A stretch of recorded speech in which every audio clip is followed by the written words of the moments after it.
Hi, it's Jane with ScrapTasticyarns, and today is part 2 of the hashtag 50 Gone by 2024, where we are discussing fibromyalgia. Today we are going to talk about the challenges of weight loss with fibromyalgia, but first let's get into this medical disclaimer. As always, check with your physician before starting any exercise program or diet regimen. Information here is my personal research into different health topics and is not to be considered medical advice. Okay. There are a lot of challenges with fibromyalgia and weight loss.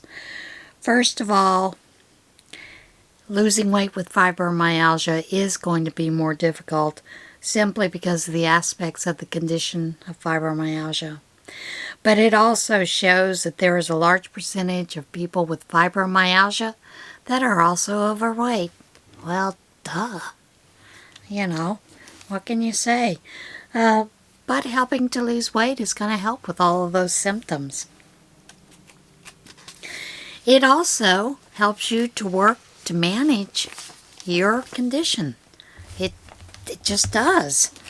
There are barriers to weight loss, and they always say this with fibromyalgia, that there are problems sticking to a healthy diet.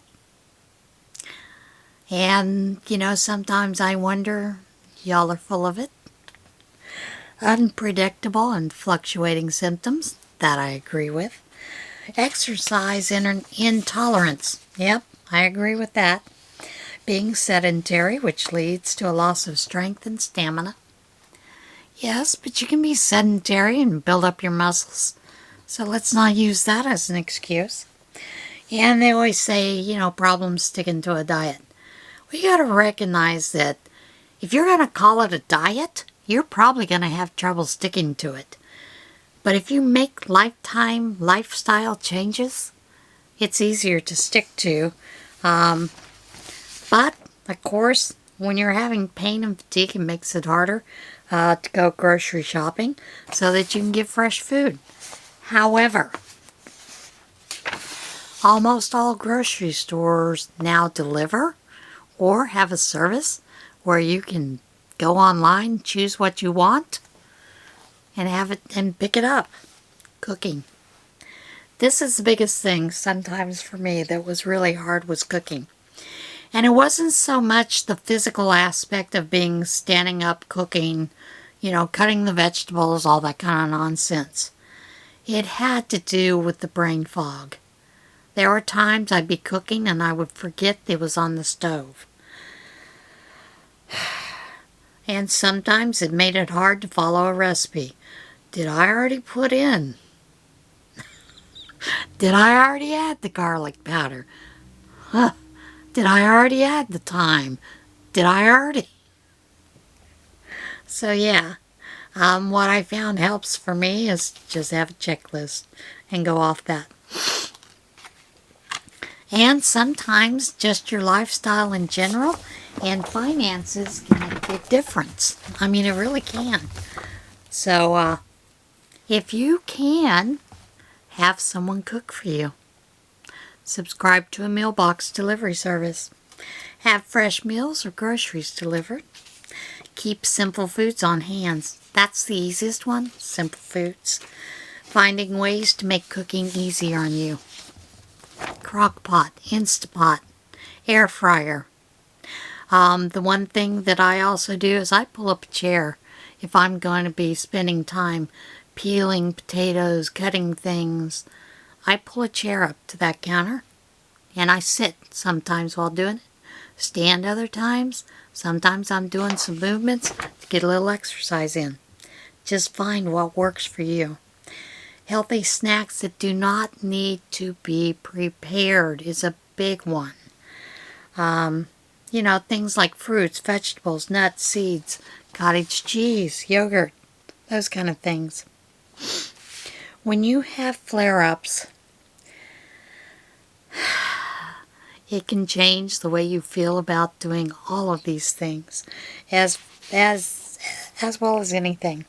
Much of the time, fibromyalgia is an illness of flares and remission. You feel not too bad for a while, then you get knocked down by some of the symptoms for days or weeks. Then you get back to feeling, well, not as horrible. So you may have these more often than others. Yours may be milder than others, or you may have some that just knock you to your butt. I mean, that's the best way I can describe it.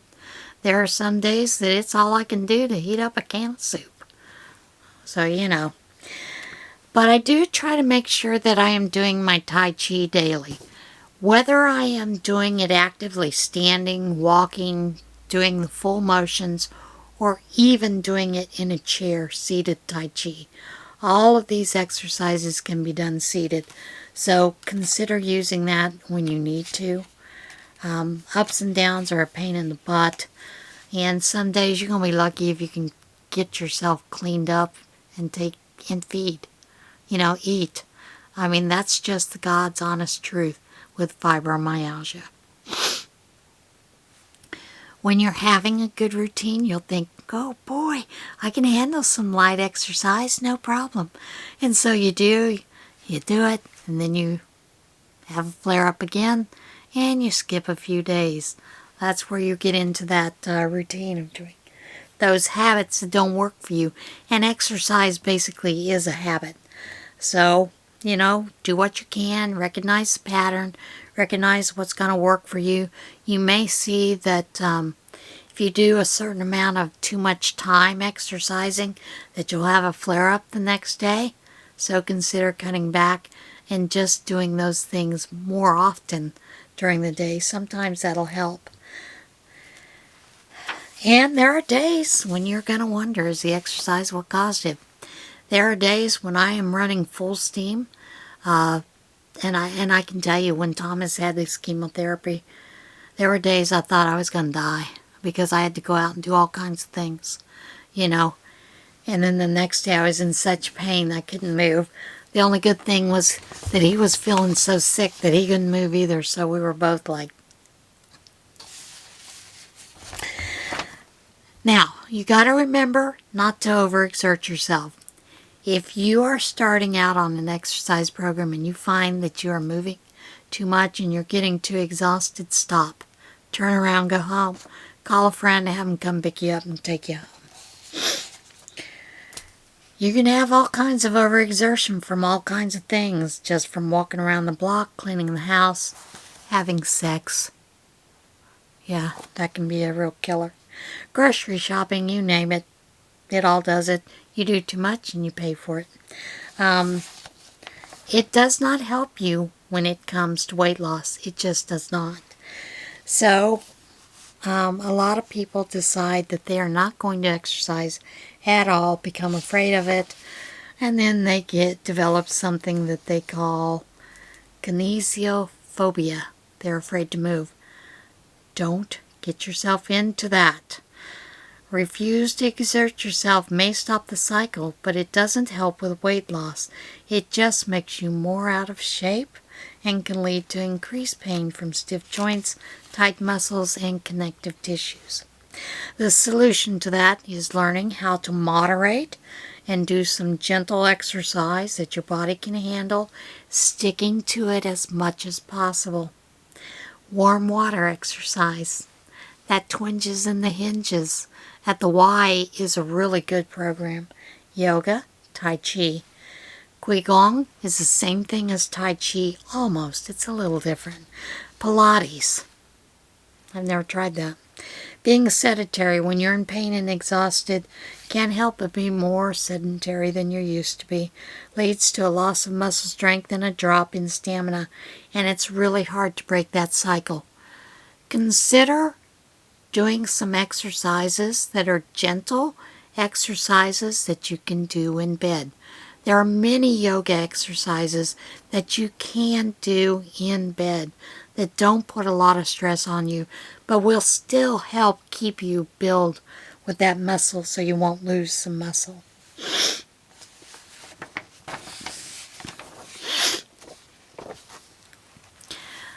One of the biggest things that they suggest is to make sure that you pay attention to your day-to-day life. You begin to recognize those signs of when you are overexerting yourself and those kind of things. That's where that journal comes in, so consider doing it. There is also something called isometric exercises and just some simple yoga stretches that can be done while you're lying in bed or on the couch. So look those up. I would imagine YouTube has a ton of them. Why wouldn't they? The problem that you're going to have with fibromyalgia is most studies show that it is going to lead to weight gain and having a more sedentary lifestyle.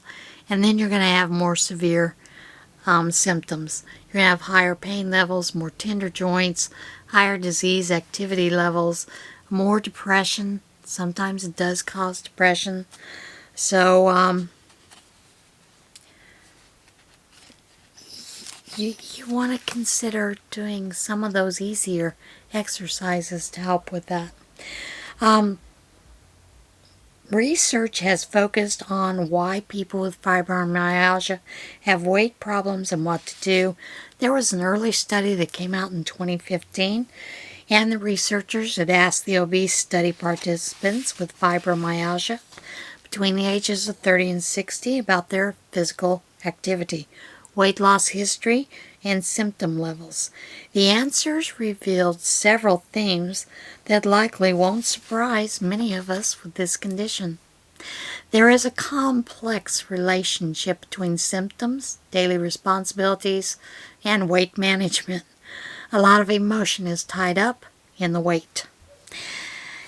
Need for a weight loss program led by someone with a lot of compassion and a knowledge of fibromyalgia. Weight Watchers is not your friend when it comes to that, because most of those ladies have no idea what fibromyalgia is. Tendency for you yourself to view yourself as complex, different, and needing a weight loss program tailored to your illness. These participants, they found, preferred to have weight management program that consists of an in-person group-based approach with the leader, but open to tailored conventional weight management. Is that feasible? Maybe, maybe not.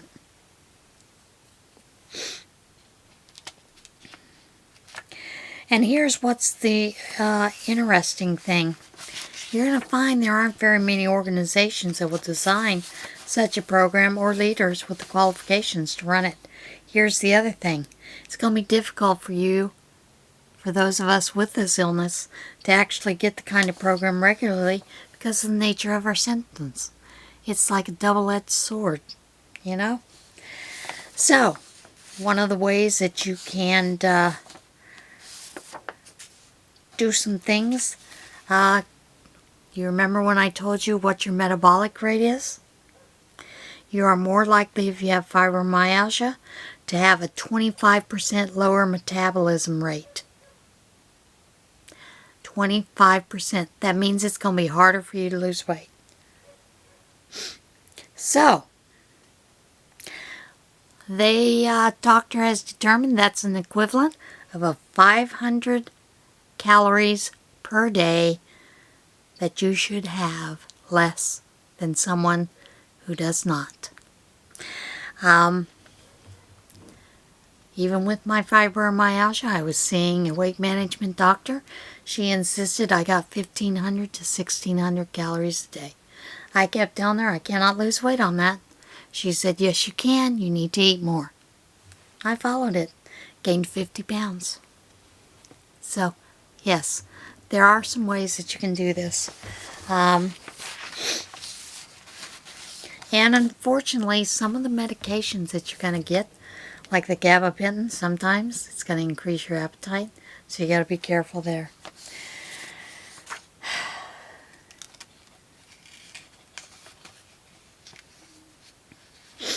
You want to make sure that when you start out, you are doing some very light, consistent workouts throughout the day to help you. It's not going to reduce your pain. However, it will make it easier to function with less pain while doing daily activities. And this is true. Stick to a regular program. If you stop and start, your muscles are going to have that rebound effect with each time you stop and start. Exercise in a heated pool. Yeah, warm water relaxes muscle pain. Find a warm water pool in your area or look up Arthritis Foundation's website for warm water exercise classes. There are those out there. Also, when you're working out on land, make sure you take a hot bath or shower first to warm up your muscles. This avoids straining those muscles.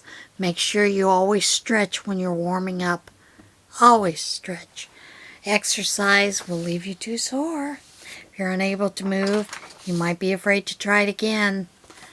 But keep after it. Keep doing it. Start slow and gradually increase. Short daily workouts. That is the key. Even if you just do 3 minutes a day to start. Just work better, then longer over the next few days.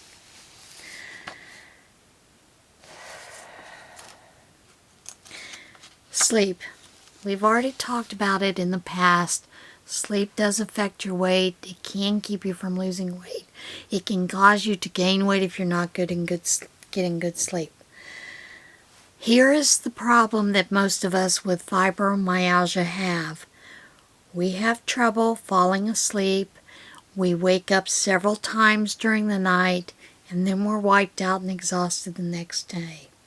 Sometimes people have restless leg syndrome and sleep apnea that may cause that. So, talk to your doctor about doing a sleep study. They do have sleep studies that they can do at your home. Pretty invasive. Consider doing it.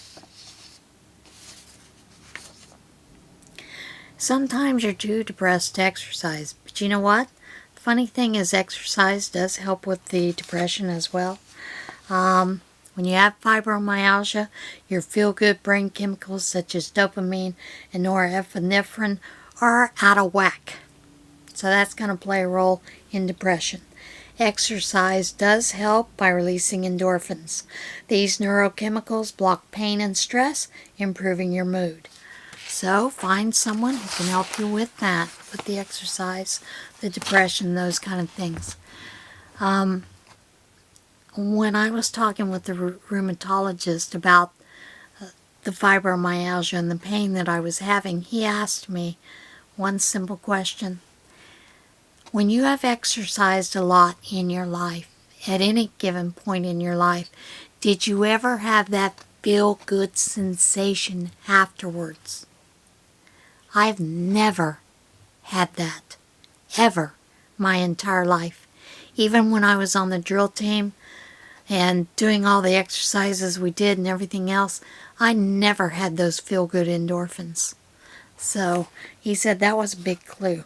So be real patient with yourself about easing into that exercise program. Just be patient. You can do it. Here's another one. A lot of people with fibromyalgia constantly crave sweets. So they turn to that comfort food, high carbohydrates, refined sugars, and sweets to self-medicate. And those foods release insulin, which is a hormone that packs on fat. And of course, sugar is addictive.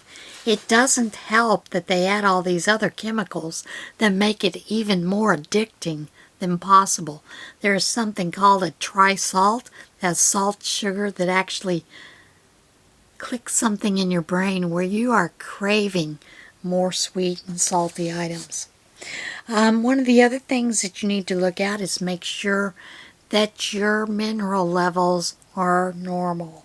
Many times we have a deficiency of vitamins and minerals like B vitamins, magnesium, chromium, and that is also going to feed into those food cravings.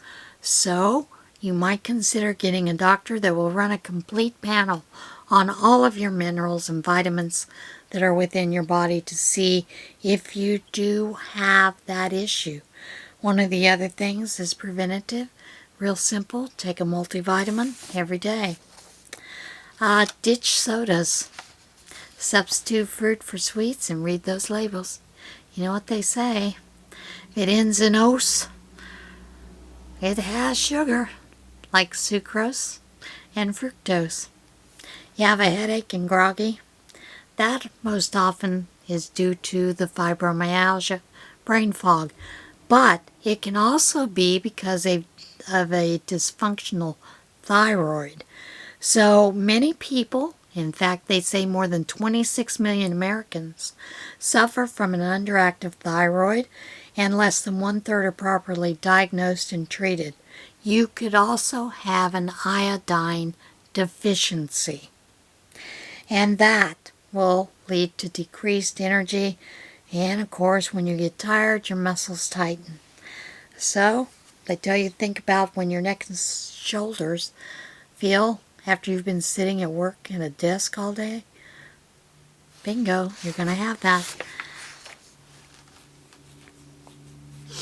So you want to seek out a doctor who is really familiar with fibromyalgia, if at all possible. The other thing is to consider going to an endocrinologist instead of your family doctor and getting your thyroid levels for your T4 and T3. Sometimes physicians can't read those. Primary physicians, an endocrinologist specializes in those underlying things, and they can actually treat it better sometimes than your primary physician. And of course, if your thyroid is part of the problem with your metabolism, if it doesn't get fixed, you're not going to lose weight. So consider that. Here is one other thing, and I found this rather interesting. You want to ask your doctor about supplements such as alpha-lipoic acid. It is an antioxidant, and D-ribose sugar. D-ribose, which is a sugar molecule that will help boost your metabolism. Check with your physician. You know the rule.